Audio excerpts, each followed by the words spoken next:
সুপ্রিয় দর্শক শ্রোতা, আসসালামু আলাইকুম ওয়া রাহমাতুল্লাহি ওয়া বারাকাতুহু। তোমার গুলো সবাইকে জানাম বাসিয়া বাসিয়া ঈদের শুভেচ্ছা। তোমরা হয়তো মনে করবেন কিসের আবার বাসিয়া ঈদের শুভেচ্ছা?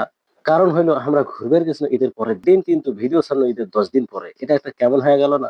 যাই হোক, ভিডিও যেহেতু করছি সেহেতু ভিডিও ছাড়াই রাখবে। কোটে, কোটে ঘুরলো, কি, কি করলো সেগুলাই আজকে তোমার গুলো এক কমো।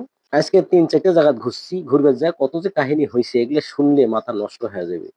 এই যে আমরাগুলো সবাই মাইক্রোর সামনে চলে আসলো, মাইক্রোর জন্ম কিন্তু মাইক্রো ছোট, কিন্তু আমার মানুষ কিন্তু মেলা। এই মাইক্রো সর্বোচ্চ ধরে ১০ জন থেকে ১১ জন, কিন্তু আমরা হয়ে গেছি ১২ জন। কিন্তু সবাই যেহেতু রেডি হয়ে আসছি, যাওয়াই লাগবে, সেজন্য যেমনি করে হোক আমার গাড়ির যেভাবে হোক ওঠাই লাগবে। ঠাসাঠাসি করিয়া আল্লাহর নাম নিয়ে গাড়ির জন্য গাড়ি রওনা দিল। যাবেন আমাদের সঙ্গে, যাবেন যাবেন আমাদের সঙ্গে আমাদের পার্শ্ববর্তী জেলায় দিনাজপুরে।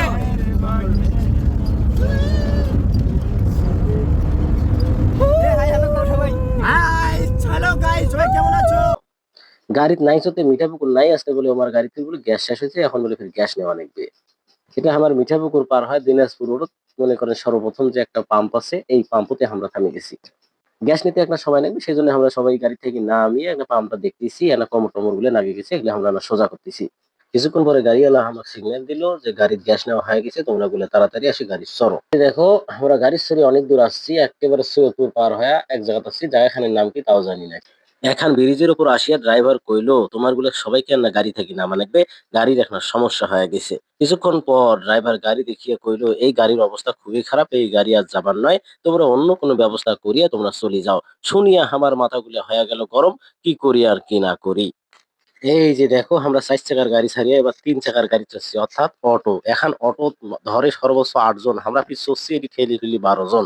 এই যে আমরা এবার আসলো দিনাজপুর ১০ মাথা নামে একটা জায়গা আছে, এই ১০ মাথা। এই ১০ মাথা থেকে ডাইন পাশে যাবো আমরা কান্তজির মন্দির, আবার বাম পাশে আছে হলো আমার আসল যে গন্তব্যস্থল সেটি। তো আমরা প্রথমে ডাইন পাশে চলে যাবো, ডাইন পাশে যায় দেখি কোনটা কি আছে। সব তোমার কাছে আস্তে কমো, ভিডিও কোনো শেষ পর্যন্ত দেখতে থাকেন, আর ভালো লাগলে একটা লাইক কমেন্ট শেয়ার করেন।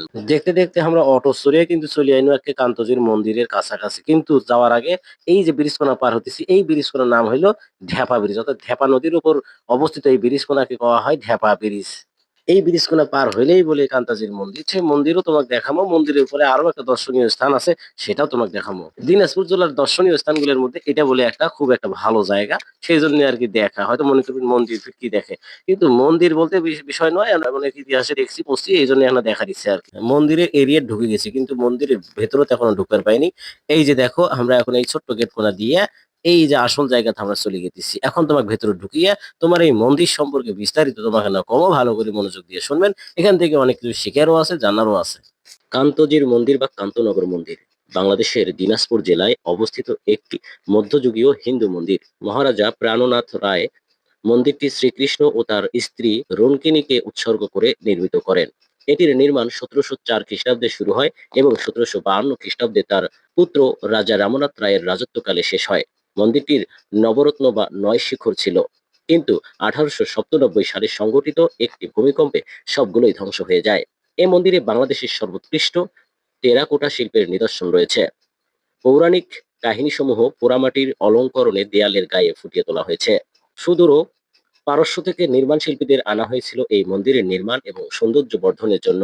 মন্দিরের দক্ষিণ দিকে নয়াবাদ নামক গ্রামে রাজা প্রাণনাথ নির্মাণ শিল্পী এবং শ্রমিকদের বসবাসের জন্য জমি দান করেন। শ্রমিকদের বেশিরভাগই ছিলেন ইসলাম ধর্মাবলম্বী, তাই ধর্মীয় প্রার্থনা পালনের জন্য তারা নয়াবাদ মসজিদ নির্মাণ করেন, যা একই এলাকার আরেকটি প্রত্নতান্ত্রিক নিদর্শন হিসেবে খ্যাতি অর্জন করেছে। প্রতি বছর শীতের শুরুতে মন্দির প্রাঙ্গণে ১ মাস ব্যাপী রাস মেলা অনুষ্ঠিত হয়। জানা যায় মহারাজা রামনাথ রায়ের সময়কাল থেকেই এই রাস মেলা অনুষ্ঠিত হয়ে আসছে। মেলা চলাকালীন সময়ে অনেক তীর্থযাত্রী ভারত এবং বাংলাদেশের বিভিন্ন অঞ্চল থেকে মন্দিরে তীর্থযাত্রা করেন। মন্দির থেকে বের হয়ে এই যে দেখো, সুন্দর একটা রাস্তা দিয়ে মন্দির থেকে ২ কিলোমিটার দক্ষিণ দিকে গেলে আরেকটা কিন্তু নিদর্শন আছে দিনাজপুর জেলার মধ্যে, সেটাও একটা দেখার মতো জায়গা, সেটা হচ্ছে নয়াবাদ মসজিদ। এই যে দেখো, রাস্তার সাইডত খালি বড় বড় বড় বড় এগুলো লেচুর গাছ। তোমরা হয়তো দিনাজপুরের লেচুর কথা সবাই শুনছেন, আসলে দিনাজপুরের লেচুর বাগান আজকে নিয়ে দেখলো। দেখো, রাস্তার সাইডত খালি ২ সাইডে খালি বড় বড় লেচুর গাছ, বিশাল বিশাল বাগান, এবং লেচুর গাছের নিচে দেখি মৌমাছির চাষ করে। এই যে দেখতে দেখতে আমরা নয়াবাদ মসজিদে চলে আসলো। এখন এই মসজিদ সম্পর্কে তোমার গুলো এখানে বিস্তারিত কম ভালো করে শোনেন, এটি থেকে মেলা কিছু শিখতে পারবেন, জানবেরও পাবেন। নয়াবাদ মসজিদ ১৭৯৩ খ্রিস্টাব্দে বর্তমান বাংলাদেশের দিনাজপুর শহর হতে প্রায় ২০ কিলোমিটার দূরে কাহারোল উপজেলায় নয়াবাদ গ্রামে অবস্থিত। মসজিদটির পাশ দিয়ে চলে গেছে ঢেপা নদী। ১.১৫ বিঘা জমির উপর এই মসজিদটি তৈরি করা হয়েছে। মসজিদটিতে মোট 4টি গম্বুজ রয়েছে। এটি বাংলাদেশের প্রত্নতত্ত্ব অধিদপ্তরের তালিকাভুক্ত একটি প্রত্নতান্ত্রিক স্থাপনা। এটি ইট, টেরাকোটা, টাইলস দিয়ে নির্মিত। মসজিদের প্রবেশের প্রধান দরজার উপর স্থাপিত ফলক হতে জানা যায় এটি সম্রাট দ্বিতীয় শাহ আলমের রাজত্বকালে 2 জ্যৈষ্ঠ 1200 বঙ্গাব্দে ইংরেজি 1793 সালে নির্মাণ করা হয়। সে সময় জমিদার ছিলেন রাজা বৈদ্যনাথ, যিনি ছিলেন দিনাজপুর রাজপরিবারের সর্বশেষ বংশধর। এলাকার অধিবাসীদের থেকে জানা যায় 18 শতকের মাঝামাঝিতে কান্তনগর মন্দির তৈরির কাজে আগত মুসলমান স্থপতি ও কর্মীরা এই মসজিদটি নির্মাণ করেন। নয়াবাদ মসজিদ দেখা শেষ করিয়া আমরাগুলো আবার অটোচুরি রওনা দিন আমারগুলোর আসল যে গন্তব্যস্থল সেটি আমরা এখন যাবো। তারপর সেই জায়গাগুলো তোমাকে ভালো করে দেখামো, তোমরাও এখন ভালো করে দেখেন। এই যে দেখো, কথা কইতে কইতে আমরা আমার আসল গন্তব্যস্থল আসি কিন্তু আমরা পৌঁছে গেছি। এই যে এটা হলো সেই জায়গার বাহিরের সাইডটা, অর্থাৎ এখন আমরাগুলো আস্তে আস্তে ভেতরে ঢুকবো, দেখি কোন পাশে কি করে, ভালো করে দেখেন, তোমরাও দেখেন আমরাও দেখবো। এই যে জায়গাটা দেখতেছেন এটা কিন্তু বাহিরের সাইডটার, বাহিরের সাইডটাও কিন্তু মোটামুটি ভালো করে সাজাইছে, তাহলে ভেতরতেও কিন্তু অবশ্যই আরো ভালো করে সাজাইছে, সেটা ভেতর দিলেই দেখা যাবে। তো আর কথা বেশি না কয়ে আমরা ভেতরে ঢোকার চেষ্টা করতেছি, দেখি ভেতরে কিভাবে কি করা যায়। এই যে এইটা হইলো প্রবেশের গেট। এই গেটও কোনো টিকিট লাগে না, গেটের পরে তারপরে কিন্তু টিকিট নিয়ে পরে আরেকটা দরজা আছে, সেটাই হলো আসল গেট। এটা হলো বাইরের গেট। ভেতরের গেটে ঢোকার সময় অবশ্যই টিকিট লাগবে। এখন আমরা টিকিট কাটার জন্য ভেতরে যাবো, দেখি কি অবস্থা। এই যে কইতে কইতে আমরা ভেতরে ঢুকে গেল, ভেতরে ঢুকিয়ে দেখি বাপরে বাপ, পুরে মনে করেন যে সেই একটা অবস্থা। এখন এই যে সামনে বাম পাশে এখানে টিকিট নেওয়া লাগবে, টিকিট নিয়ে তারপরে হলো মেইন গেটে যাইতে হবে। তো আমরা এখন দেখি টিকিট কি করে, কয় টাকা করি। পরে টিকিট নিবার আসি না ভিডিও করবে জন্য অনেকে কইতেছে এটা ভিডিও করা যাবে না, টিকিট নিলে পরে 100 টাকা করি। আমরা 12 জনে পরে 1200 টাকা দিয়ে এই যে আসলাম। এই যে সিকিউরিটি চেক ইন, এখানেই হচ্ছে আসল গেট। এটি থেকে হলো সবাইকে চেক করিয়া টিকিট দেখিয়া হিসাব করিয়া মানুষ ঢুকাইবে।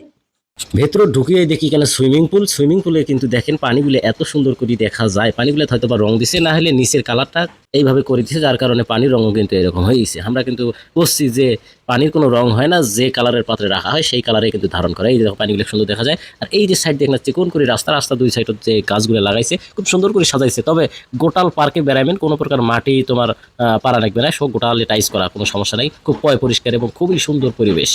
তো আরও ভেতরে যাই দেখি কি। এই যে এখানে হলো, এটা হলো কিডস জোন, অর্থাৎ শিশুদের খেলার যত প্রকার আছে সব ওইটার ভেতর আছে। তো আমরা তো আর শিশু নয়, তো আমরা ওগুলো যাইনি। তো এখন আমরা আর একটা জায়গা তাইনো দেখি এটি কি কি আছে, সুন্দর করে সাজাইছি অবশ্য। তো আসলে সময় সেদিন খুব কম আছিল, বিকেল গেতে গেতে বিকেল। তো এখন এই যে দেখুন দর্শনার্থী ঈদ হিসেবে কিন্তু সেই দর্শনার্থী হয়েছে। আর সুন্দর পরিবেশ, খুব পরিষ্কার, কোনো প্রকার ময়লা আবর্জনা কিন্তু দেখতে পাবে না। আর এই যে পানিগুলো মাঝে মধ্যে দেখবেন, পানিগুলো এত সুন্দর বাহিরে দেখা যায়, সেই একটা পানির কালার। তারপর এই যে এই জায়গাখান থেকে কিন্তু ভেতরে হচ্ছে সুইমিং পুল, এখানে ছোট বড় সবাই গোসল করে খুব মজা করিয়ে।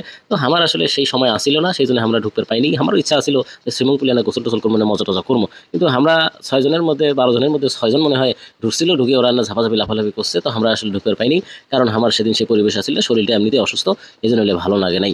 এই যে দেখো গোসল টোসল করিয়ে এই যে এই ছাড়াগুলো এখন বেড়াইতেছে, এদিক ওদিক ঘুরতেছে, দেখতেছে কোনটা কি আছে না আছে, এগুলো দেখিয়ে যায়। আর এই যে ডাইন পাশে দেখতেছেন, এটা হলো এই পার্কের হচ্ছে সীমানা আর কি। তো পার্কের এই যে চতুর্দিক দিয়ে সুন্দর করে চিকন করে রাস্তাগুলো করছে, রাস্তা দুই সাইডে গাছ, এটা জিনিসটা মোটামুটি আমার খুব ভালো লাগছে।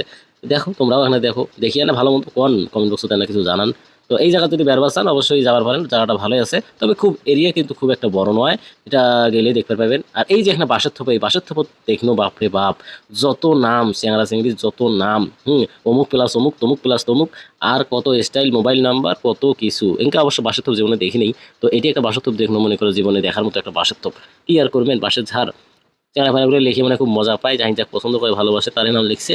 এখন কি করবেন দেখো, তোমাকে না দেখার চেষ্টা করতেছিলাম। তো সেটি থেকে আমরা আসলাম আরেক জায়গা, আসিয়ে দেখি এই যে এই জায়গাগুলো দেখো স্যার কি সুন্দর দেখা যায়, কি সুন্দর করে সাজাইছে। হ্যাঁ, এই টাইলস লাগা পুরোটাই, গাছ গাছালি, হ্যাঁ সুন্দর করে সাজাইছে। আর সবচেয়ে ভালো লাগছে হলো এটার পরিবেশটা খুবই ভালো, কোনো নোংরা নেই, কোনো আবর্জনা নেই, কোনো প্রকার বাজে ছেলে মেয়ে নেই। হ্যাঁ, সুন্দর করে সাজাইছে, সবগুলো পরিষ্কার, মাঠও আছে ছোটোখাটো। এগুলো মনে করেন যে বিভিন্ন কনফারেন্স বা পিকনিক স্পট বা খাওয়া দাওয়া বা যে কোনো কিছু করার জন্য এই মাঠগুলো। এই যে এটা হলো ছোটো বাচ্চাদের ট্রেন, এই ট্রেনের চড়িয়ে ছোটো বাচ্চাগুলো বেড়ায়। আমারও শখ হয়েছিল, কিন্তু পরে মনে হলো আমরা তো ছোটো ছিল নয় যে আমরা ট্রেনের চড়ি বেড়ামো। যাই হোক, আমরা পরে আর একটা জায়গাতে আসলো। এই যে এই জায়গা কিন্তু কেবল মনে হয় নতুন করে বানাইতেছে। এই যে বিশাল একটা ড্রাগন, এই ড্রাগনটার মধ্যে মনে করেন যে অনেকে আছে, এই যে আমার একটি মনির আছে, অনিশা আছে, তো এরা হলো ছবি তুলবে। দেখেন না মনিরের কাম, দেখেন না এর কি অবস্থা। এটি আসিয়া ভালো করে চারিপাশে দেখতেছি, দেখছেন একটা ছোট ড্রাগন, একটা বড় ড্রাগন। এগুলো যদি বাস্তব ড্রাগন হইলে হয়, কেউ কি আর সাথে যাওয়ার সাহস পাইলে হয়। যাই হোক, বাস্তব ড্রাগন তো দেখিনি অবশ্য, এইরকমই খালি চিত্র ছবি এগুলাই দেখছি, কিন্তু বাস্তবে আসলে এরকম ড্রাগন আমার দেখা হয়নি। যদি দেখি থাকে অবশ্যই কমেন্ট বক্সে কমেন্ট যে ড্রাগন দেখছেন নাকি তোমরা। তো আজকে এই পর্যন্ত থাক, আর বেশি কথা না কই আর বেশি জায়গা না দেখাই। তো সবাই ভালো থাকবেন, সুস্থ থাকবেন, আর ভিডিওগুলো ভালো লাগলে অবশ্যই না লাইক কমেন্ট শেয়ার করেন ভাই। আসসালামু আলাইকুম রহমতুল্লাহি ওয়া বারাকাতুহু।